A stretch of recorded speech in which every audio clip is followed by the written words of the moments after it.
مسلمان کے مسلمان پر 5 حق ہے۔ یہ حدیث سنا رہا ہوں، کیا سنا رہا ہوں؟ حدیث۔ ہاں، سب سے پہلے جو ہے حق ہے کہ جب سلام کرے تو اس کا جواب دے۔ عائشہ کیا سنے تم نے؟ جب کوئی سلام کرے تو اس کا جواب دے۔ دوسرا حق ہے جب کوئی بیمار ہو جائے تو اس کی عیادت کرنا، یہ دوسرا حق ہے۔ تیسرا حق ہے کہ جب اس کا انتقال ہو جائے تو اس کے جنازے میں جانا۔ چوتھا حق ہے جب وہ تمہیں دعوت دے تو اس کی دعوت قبول کرے۔ اور پانچواں حق ہے جب اسے چھینک آئے تو چھینک کا کیا کرے؟ ہم جواب دے۔ یہ مسلمان کے مسلمان پر حق بتلائے۔ اس حق کا کل قیامت کے دن کیا ہوگا؟ مطالبہ ہوگا کہ اگر ہم نے یہ حق ادا نہیں کیے تو کل قیامت کے دن اللہ تعالیٰ ان حق کے بدلے میں ہم سے پوچھیں گے کہ تم نے یہ حق ادا کیوں نہیں کیے۔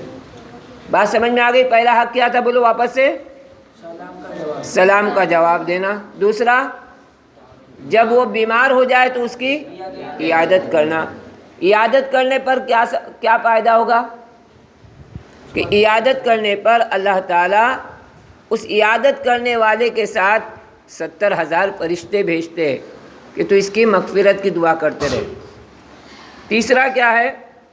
جب اس کا انتقال ہو جائے تو اس کے جنازے میں جانا ہے۔ اس کا کیا فائدہ ہوگا؟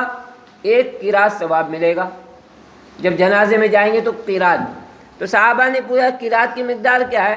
تو کہا ایک احد پہاڑ کے برابر تم کو ثواب ملے گا۔ اور اگر دفن تک شریک رہے تو 2 قیراط ثواب ملیں گے۔ کتنے؟ 2 قیراط۔ تو 2 قیراط میں 2 احد پہاڑ کے برابر ثواب۔ تیسرا حق کیا بتایا؟